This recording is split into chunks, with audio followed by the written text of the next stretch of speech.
कभी सोचा है कि उस जमाने की कहानी कैसे कही जाए जब कागज और कलम थे ही नहीं। आज हम उसी दौर में सफर करने वाले हैं जिसकी कहानी शब्दों में नहीं बल्कि पत्थरों में लिखी गई है। जी हाँ, ये पाषाण युग की कहानी है, एक ऐसा इतिहास जिसे हम सिर्फ पीछे छोड़े गए सबूतों के जरिए ही समझ सकते हैं। तो सवाल ये उठता है कि बिना किसी लिखी हुई बात के, बिना किसी किताब के हम इतिहास को जानते कैसे हैं। देखिए, ये बिल्कुल एक जासूसी कहानी की तरह है और आज हम और आप मिलकर एक डिटेक्टिव की तरह सुराग ढूंढेंगे और इस बहुत बड़ी पहेली को सुलझाने की कोशिश करेंगे। देखिए, किसी भी कहानी को समझने के लिए उसे चैप्टर्स में बांटना पड़ता है ना। इतिहासकारों ने भी ठीक यही किया है। पहला चैप्टर है प्रागैतिहासिक काल, यानी प्री हिस्टोरिक पीरियड। पाषाण युग इसी में आता है। यहाँ कोई लिखाई पढ़ाई नहीं थी। दूसरा है आद्य ऐतिहासिक, मतलब प्रोटो हिस्टोरिक पीरियड, जैसे सिंधु घाटी सभ्यता। यहाँ लिखावट तो थी पर अफसोस हम उसे आज तक पढ़ नहीं पाए। और तीसरा चैप्टर है ऐतिहासिक काल, यानी हिस्टोरिक पीरियड, मौर्य काल से आगे, जहां से हमें लिखे हुए रिकॉर्ड्स मिलते हैं जिन्हें हम पढ़ सकते हैं। तो आज हमारी जासूसी का केस है पहला चैप्टर, प्रागैतिहासिक काल। तो चलिए अपनी केस फाइल खोलते हैं। केस का नाम है पाषाण युग और इस जासूसी कहानी में हमारे सबसे बड़े, सबसे अहम सुराग क्या है? पत्थर के औजार। जी हां, यही वो औजार हैं जो अपनी खामोशी में हमें बताते हैं कि हमारे पूर्वज कैसे रहते थे, क्या खाते थे और कैसे अपनी जिंदगी जीते थे। अब ये जो पाषाण युग है, ये कोई छोटा मोटा दौर नहीं, ये बहुत बहुत लंबा समय है। तो इसे आसानी से समझने के लिए इसे भी 3 हिस्सों में बांटा गया है। पुरा पाषाण काल यानी ओल्ड स्टोन एज, फिर आता है मध्य पाषाण काल, मिडिल स्टोन एज, और आखिर में नव पाषाण काल यानी न्यू स्टोन एज। हम एक एक करके इन तीनों की पड़ताल करेंगे। तो हमारी इन्वेस्टिगेशन शुरू होती है इस कहानी के सबसे पहले और यकीनन सबसे लंबे अध्याय से, पुरा पाषाण काल।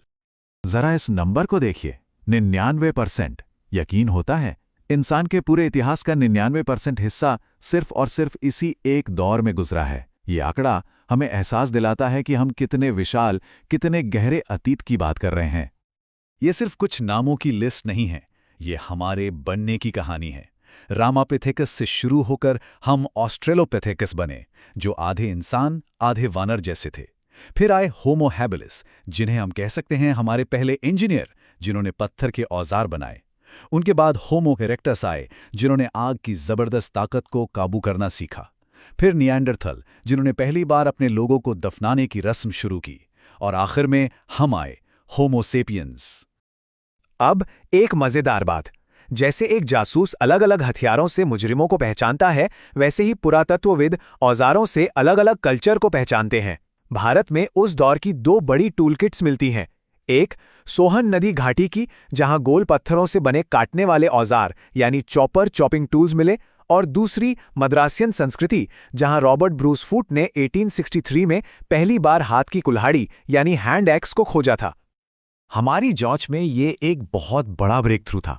साल 1982 में ए.के. सोनकिया को नर्मदा नदी घाटी के पास हथनोरा गांव में एक इंसानी खोपड़ी मिली।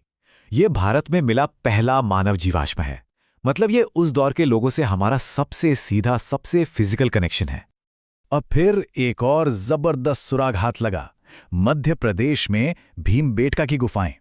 यहां 500 से ज्यादा गुफाओं में हजारों साल पुरानी पेंटिंग्स मिली हैं। ये सिर्फ तस्वीरें नहीं हैं, ये हमारे पुरखों की आवाज है। ये पहला सबूत है कि इंसान सिर्फ जी नहीं रहा था, वो सोच रहा था, महसूस कर रहा था और अपनी कहानियां कह रहा था। तो कहानी आगे बढ़ती है। पुरा पाषाण काल का लंबा दौर खत्म हुआ और दुनिया में एक बड़ा बदलाव आया। माहौल बदल रहा था। सचमुच दुनिया गर्म होने लगी और इसी बदलाव ने हमें कहानी के अगले चैप्टर मध्य पाषाण काल में पहुंचा दिया। सोचकर देखिए, बर्फ की मोटी चादरें पिघल रही हैं, चारों तरफ घास के मैदान उग रहे हैं। इस क्लाइमेट चेंज की वजह से बड़े बड़े जानवर कम हो गए और उनकी जगह ले ली हिरण, खरगोश और बकरी जैसे छोटे फुर्तीले जानवरों ने। अब चुनौती भी नई थी और मौके भी नए थे। अब जब शिकार बदल गया तो हथियार भी बदलने पड़े। यहीं पर धनुष बाण जैसी क्रांतिकारी टेक्नोलॉजी का जन्म हुआ। छोटे और तेज जानवरों के शिकार के लिए ये एकदम परफेक्ट थे। और जानवरों के साथ इसी नए रिश्ते ने हमें हमारा पहला एनिमल फ्रेंड दिया, कुत्ता। और हाँ, जिंदगी के साथ साथ मौत से जुड़े रीति रिवाज भी बदल रहे थे। पहली बार विधिवत तरीके से लोगों को दफनाया जाने लगा। तो सवाल है कि जानवरों को पालतू बनाने का सबसे पहला सबूत हमें कहाँ मिलता है? ये सबूत मिले हैं मध्य प्रदेश के आदमगढ़ और राजस्थान के बागोर में। ये इंसानियत के लिए एक बहुत बड़ी छलांग थी। हम सिर्फ शिकारी नहीं रह गए थे, अब हम अपने आसपास की दुनिया को अपनी जरूरत के हिसाब से बदलना सीख रहे थे। और अब हम पहुंचते हैं इंसानियत की कहानी के सबसे बड़े टर्निंग पॉइंट पर। इसे नवपाषाण क्रांति या न्यूलिथिक रेवोल्यूशन कहते हैं। और यकीन मानिए, ये सिर्फ एक बदलाव नहीं था, ये वो क्रांति थी जिसने दुनिया को हमेशा के लिए बदल कर रख दिया। इस तारीख को जरा ध्यान से देखिए। लगभग 7000 ईसा पूर्व मेहरगढ़ में खेती की शुरुआत हुई। यहीं से वो क्रांतिकारी सफर शुरू हुआ जिसने हमें शिकारी से किसान बना दिया। आज के बलूचिस्तान में मेहरगढ़ नाम की जगह उस दौर का एक खजाना है। यहाँ हमें गेहूं, जौ और कपास तक की खेती के सबसे पुराने सबूत मिले हैं। ये दुनिया के उन पहली जगहों में से है जहाँ इंसानों ने घूमना फिरना छोड़कर एक जगह बसना शुरू किया। सही मायनों में हमारे गांवों और शहरों की नींव यहीं रखी गई थी। अच्छा, खेती करने से एक नई जरूरत पैदा हुई कि जो अनाज उगाया है उसे स्टोर कहाँ करें। और इसी जरूरत ने जन्म दिया एक और गेम चेंजिंग टेक्नोलॉजी को, मिट्टी के बर्तन। अब पहली बार खाना जमा किया जा सकता था। और इसी दौर में पहिए का आविष्कार भी हुआ, जिसने सामान ढोने से लेकर बर्तन बनाने तक सब कुछ बदल दिया। जब लोग एक जगह बस गए तो उनके विश्वास और रीति रिवाज भी गहरे होने लगे। जैसे कश्मीर के बुर्ज़होम में इंसानों को उनके वफादार कुत्तों के साथ दफनाया जाता था, वहीं मेहरगढ़ में बकरियों के साथ। ये छोटी छोटी बातें हमें बताती हैं कि कैसे भारत के अलग अलग कोनों में अलग अलग अनोखे कल्चर जन्म ले रहे थे। तो पत्थर की ये लंबी, बहुत लंबी कहानी अब अपने अंत पर आ रही थी। लेकिन इंसान की कहानी तो एक नए और भी ज्यादा चमकदार चैप्टर में दाखिल हो रही थी। और वो चमक थी धातु की। लगभग 5000 ईसा पूर्व इंसान ने पहली धातु खोजी, तांबा, और यहीं से ताम्रपाषाण युग की शुरुआत हुई। इसके बाद आया कांस्य युग और फिर लौह युग।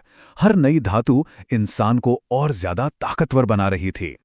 ये समझना बहुत जरूरी है कि ये सिर्फ मटीरियल का बदलाव नहीं था। धातु का मतलब था बेहतर खेती, ज्यादा खतरनाक हथियार और व्यापार और युद्ध के नए रास्ते।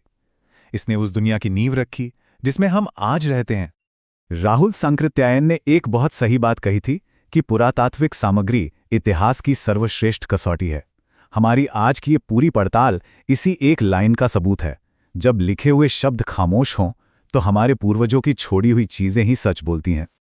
तो आखिर में बस एक सवाल सोचिए, आज से हजारों साल बाद जब भविष्य के पुरातत्वविद हमारी चीजों को खोद कर निकालेंगे, हमारे स्मार्टफोन के टुकड़े, प्लास्टिक की बोतलें, कंप्यूटर चिप्स, तो वो हमारे बारे में क्या कहानी लिखेंगे? हमारी कहानी क्या होगी? ये सोचने वाली बात है ना।